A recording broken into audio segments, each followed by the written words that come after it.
ಕಾರ್ಕಳ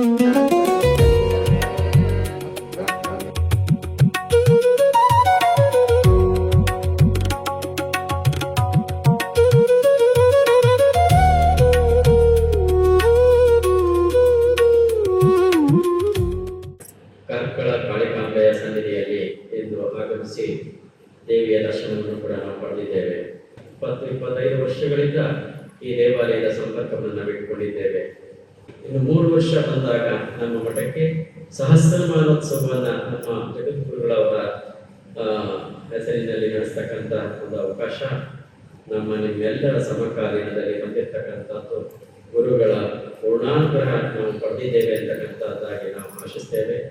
ಒಂದು ಕ್ಷೇತ್ರವಾಗಿ ಹೊರಹೊಮ್ಮಿರ್ತಕ್ಕಂಥ ಒಂದು ಶಾಖಮಠ ಅಂತ ಅಂದ್ರೆ ಕಚ್ಕೆ ಅನ್ನಪೂರ್ಣೇಶ್ವರಿಯ ಕ್ಷೇತ್ರ ಅಂತ ಹೇಳಲಿಕ್ಕೆ ಬಹಳ ಸಂತೋಷ ಅನ್ನಿಸ್ತಾರೆ ಬಂಧುಗಳೇ. ಚಾತುರ್ಮಾಸ್ಯ ಅತ್ಯಂತ ಶ್ರೇಷ್ಠವಾಗಿರ್ತಕ್ಕಂಥ ಕಾಲ. ಆ ಕಾಲದಲ್ಲಿ ನಾವು ಗುರು ಪೂಜೆ, ದಾನ, ಧರ್ಮ, ಜಪ, ತಪ, ವ್ರತ, ಅನುಷ್ಠಾನಾದಿಗಳನ್ನ ನಡೆಸಿದಾಗ ಅತ್ಯಧಿಕವಾಗಿರ್ತಕ್ಕಂಥ ಫಲ ಪ್ರಾಪ್ತಿಯಾಗ್ತದೆ ಅಂತಕ್ಕಂಥದ್ದಾಗಿ ಶಾಸ್ತ್ರಗಳಲ್ಲಿ ಹೇಳಲ್ಪಡುತ್ತದೆ.